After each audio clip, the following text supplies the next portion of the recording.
Hello there guys, welcome back to Younes Talks Football. Welcome back to a brand new video. I hope all of you are doing well today on this wonderful day with loads to get through once again. Now there's only one video today because of time. There will be two tomorrow, but there's going to be quite a bit to cover today. So hang in there. Grab something to eat or something to drink, right? And let's go through the motions. It's not going to be too long, of course. I'm not here to give an hour presentation, but let's get through it. Starting off, there's loads to go through at home and away, at Chelsea and elsewhere, at club level and at international level. We're starting off at Man City, not at Chelsea, although there might be a link. So let's get into it. Here's latest in regards to... There is a possibility that an offer will arrive from a top Premier League club for Julian Alvarez in the coming days. And this has come out from Gaston Edul, very renowned Argentinian journalist who was talking a lot on Enzo when the whole thing was going on Enzo, if you remember. But let's keep reading.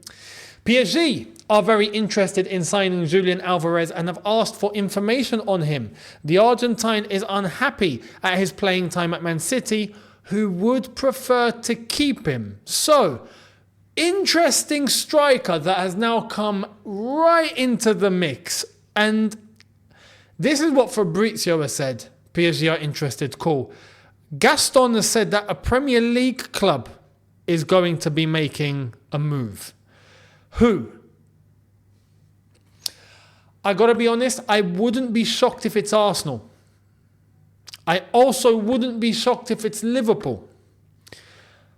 I want it to be Chelsea. Alvarez, I would take instantly. There's gonna be some people, and look, there's gonna be some people that say, oh no, but his height is rubbish. He's not tall, so no. That's not important to me. I don't care, right? Carvajal proved in the Champions League final that even at 5'8", you can get to a header and win a game. You can. With Alvarez, I'm sorry. If we're looking to cross the ball less and play more on the ground, right? We're looking to be a possession-based team, a team that's going to move with the ball, a team that's got to do everything with their feet. Well, cool then. He fits the bill. Alvarez fits the bill. I'm not going to... He's not a target man. If he was a target man, right, I'd be like, okay, cool. Yeah, no, absolutely. We need someone above above 6 foot. Actually, you know what? I'm gonna check this out. How tall is he? If I can get this up right now. 1'7". That comes to 5 foot... I want to guess 11, somewhere there. Anyway, that's not tiny. He's not Aguero. Aguero was small, right? So yeah, 5'7". 5'7". Okay, that's not the tallest. I can't lie, but he compensates with everything that he does on the ball. And my prime concern is, can you score goals when you get chances? How many chances do we have that have been missed that are headers? We rarely even get to headers anyway. How many chances do we miss when someone's missed a one-on-one? Or's hit it wide? Or's hit the ball? Or's hit it into row Z? Tons. He buries them. Top striker. I'd have him. Would Chelsea have him though? I'm not so sure. So let's see what happens in regards to Julian Alvarez. Let me know your thoughts down below. But like I said, I don't know why. I don't think Chelsea are going to be that team to go in for Alvarez. We'll see though. Who do you think it's going to be? If there is a Premier League club that are going to move, let me know down below. Now let's move to a player that holds the keys. Holds the cards, should I say. Conor Gallagher, his latest.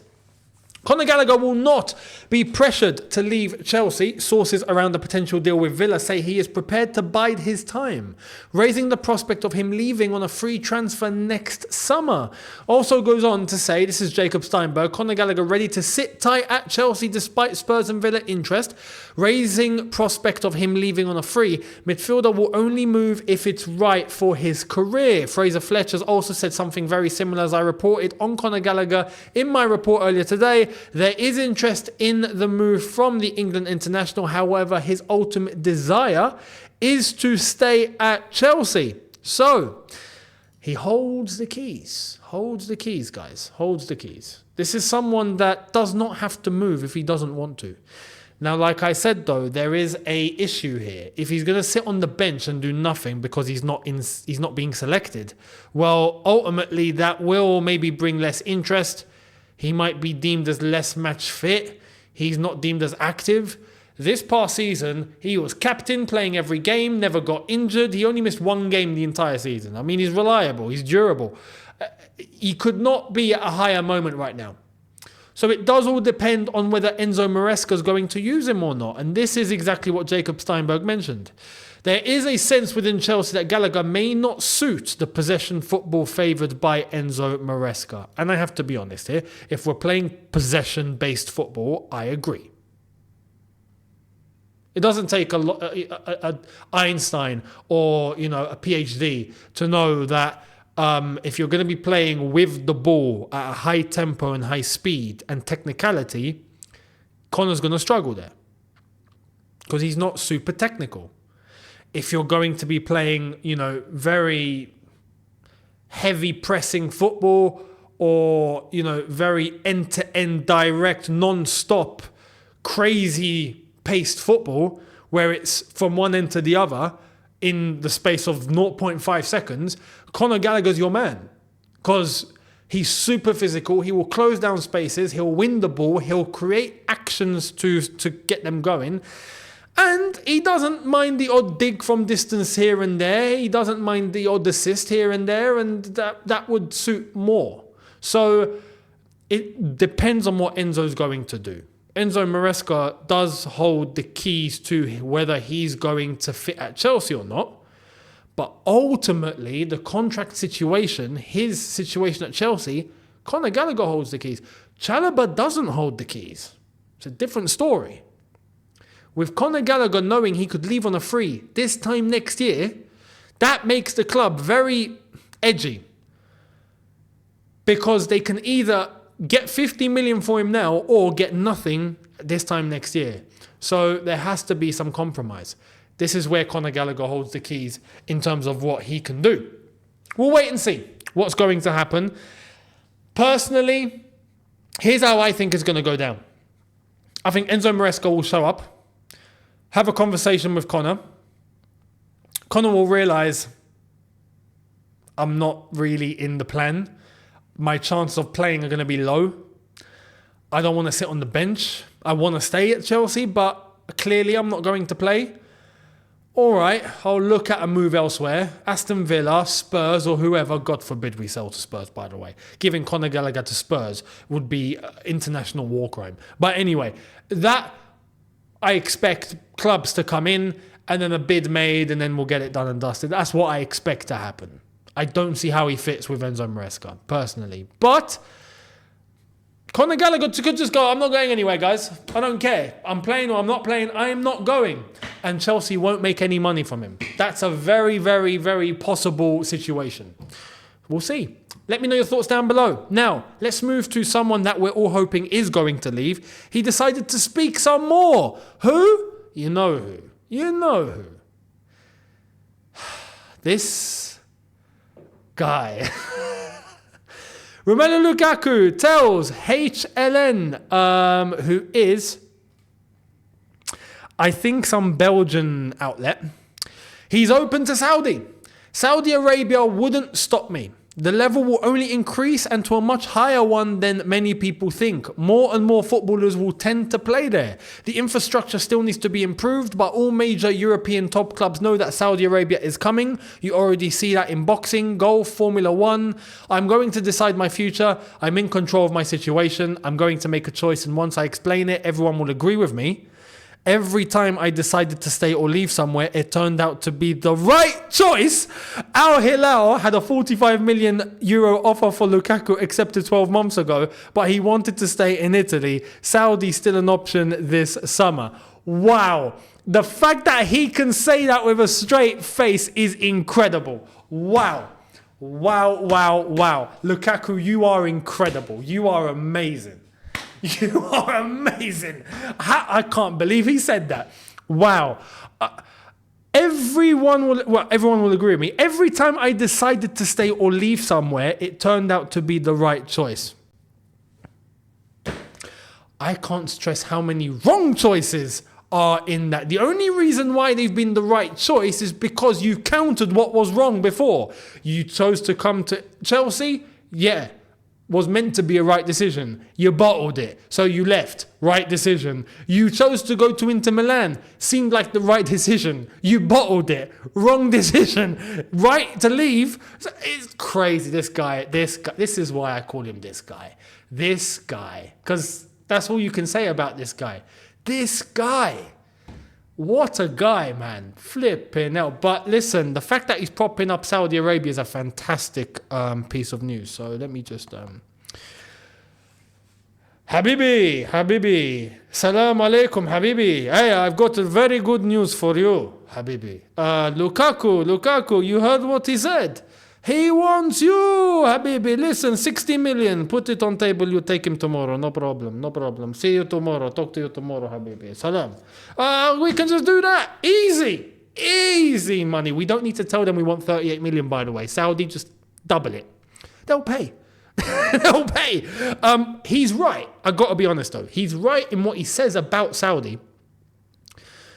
The level of football isn't too high right now. It's better since Ronaldo left. It's definitely increased. And let me tell you, the level across the whole Middle East is getting better under the radar.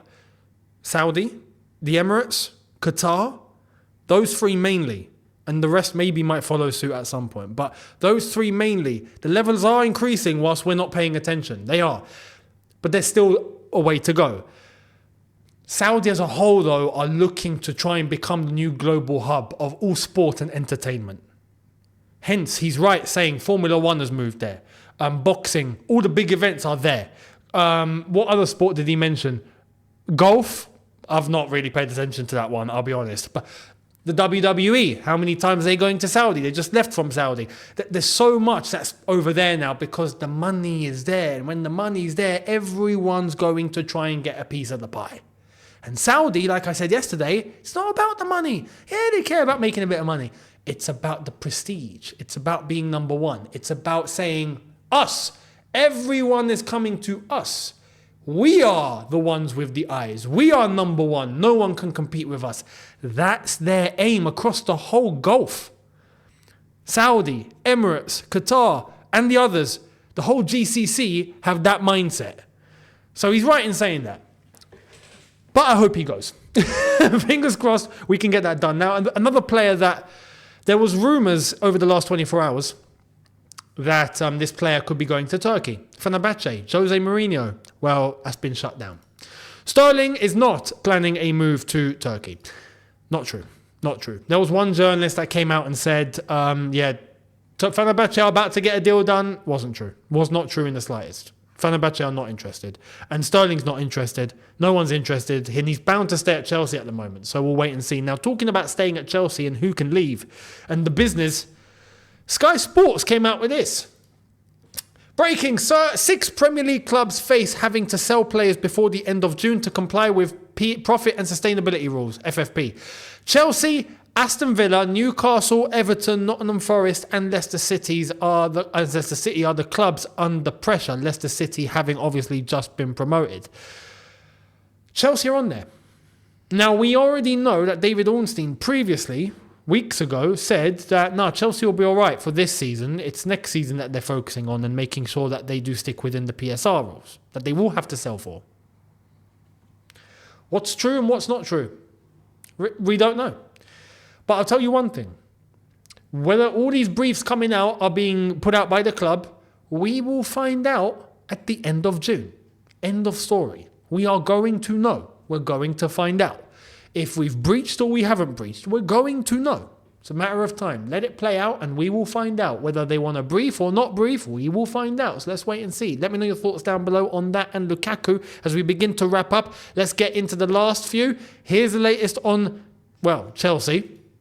Chelsea want to develop a coaching production line that could create a pathway for stars such as Thiago Silva to become a future manager at Stamford Bridge. We also have the latest of one of these prospects, says Fabregas, on the verge of signing new long-term deal as Como head coach after excellent work last season.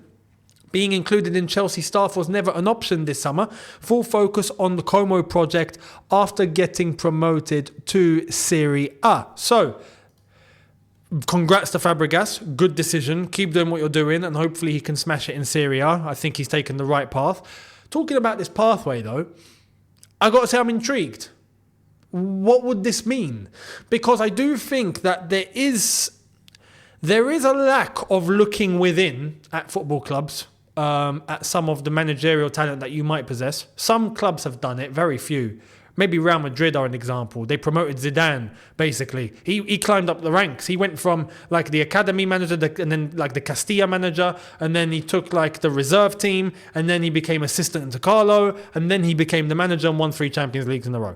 So that's, there is a possibility to go down that route. Not enough clubs do it. Chelsea, if they do want to create a pathway, I feel like need to have that in place. So if a player like Thiago Silva wants to coach, well, let him have the academy team. And then let him have the PL2 side. And then let him get into the setup under the main manager. And then see what happens, whether he stays at Chelsea or he goes elsewhere. But you also got to bear in mind that you might be propping what could be competition for you in the future if you are not going to give any of them the job. Because they're going to go elsewhere to find their money and their careers. So this is where I'm also having to ask the question, if we do this, well, realistically, you only want one guy to succeed. Because if we're looking long term and we want someone to stay in the job for 10 years, well, that means you have one guy. So everything else becomes void if you find that guy. Do you know what I mean? So there's no real benefit to it. You can't sell managers. This is where I see what it would mean, but only if their pathway is directly to the main job, and that's it. So it's a bit 50-50 on that one. Let me know your thoughts down below. Here's the latest on VAR. Semi-auto offside is coming to the Premier League, and referees will explain decisions for VAR intervention inside the stadium for the fans to hear. This has come after VAR was confirmed to be staying in the Premier League. 19 clubs voted in favour of VAR and 1 against, which is Wolves. So that's that. Now, I'm glad this is all coming. Semi-automated offsides need to happen. They worked beautifully at the World Cup. There was no question about how it worked at the World Cup in Qatar. That was wonderful. Bring it, and there will be less controversy, because you can't debate what everyone can see on the screen. If the tech has given you offside, it's given you offside. Done. So that's that. And for the VAR intervention to be heard inside the stadium, and I'm sure across the broadcasters, that will be very welcome too. Therefore, they are all held accountable. So let me know your thoughts on that one. I am fully in accordance with all of this. Let's see what happens. Now, the England squad has been announced, and this is where we're going to begin to end. This is the New England squad. 7 names have been dropped, and I have to be honest, this is for me a very balanced squad. If we are going to look at some of the names that have dropped out, or all the names actually, here they are. James Maddison, out. Curtis Jones, out. Jarell Quansah, Harry Maguire, Jack Grealish, James Trafford, and Jared Branthwaite are all out. There's a couple of shocks here. Maddison, I'm actually surprised and not surprised. I'm surprised because Maddison does deserve to be in the England team, but I'm not surprised because there's a lot of options, and we've got players, man. We've got players. If I'm looking, Bellingham, Rice is obviously deeper, but there's Bellingham, Kobe Mainoo and Adam Wharton have managed to get ahead. So that's the debatable one. But you're looking at the other players that are going to be operating maybe in that attacking mid position: Bellingham, Cole Palmer, and any of the names that I've mentioned already. It's tight. So I kind of get it, but at the same time, someone like James Maddison should be in that squad. It's a tough one. Jack Grealish, I'm baffled. Again, I can see how, but I'm also confused because I thought he'd stay. I thought he'd be one of the ones that maybe would come off the bench. And, he's in the Man City title winning team. You'd think that, yeah. But The wingers, when you're looking, the options that we have in that forward line is nuts. You know, there's obviously Jared Bowen, there's Eze, Phil Foden, Anthony Gordon, Cole Palmer, Saka, and then there's the nines that are Kane, Tony and Watkins. You can't fit everyone.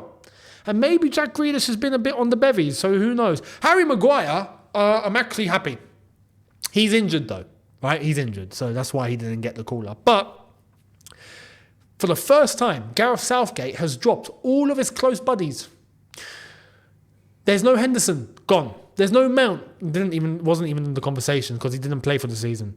There's no Sterling, didn't get selected. And now there's no Maguire. Unbelievable. We're heading into his last tournament as England manager without any of those names. This is now starting to make me think. And also, by the way, it's a balanced squad. And what do I mean by that? The amount of defenders isn't as large as it used to be. We used to take mainly a lot of defenders and then a few midfielders and a few strikers. Now, we have more attackers than we do defenders.